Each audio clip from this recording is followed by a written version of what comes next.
NJP থেকে আমাদের ট্রেনের টাইম ছিল 3:20, তার জন্য আমরা 2টোর সময় বেরিয়েছি।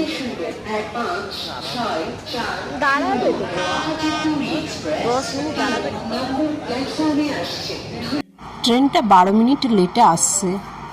ট্রেনে যাওয়ার সময় এরকম কাশফুল দেখেছি দুর্গাপুর আসানসোলের ওপর দিয়ে যখন যাচ্ছিলাম তখন। শহর এলাকাতে এত সুন্দর লাইট করেছিল, যেহেতু দুর্গাপুজো চলছিল।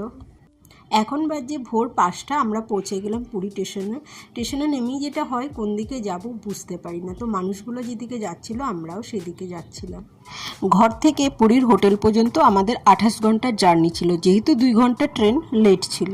তারপরে দেখো আমরা যখন অটোয় করে যাচ্ছিলাম আমাদের হোটেলে, কত সুন্দর ভিউটা, এত ভালো লাগছিল সমুদ্রের হাওয়াটা আর সকালবেলার ওয়েদারটা। দেখো, এটা আমার হোটেলের সামনের ভিউটা, দেখো কি সুন্দর।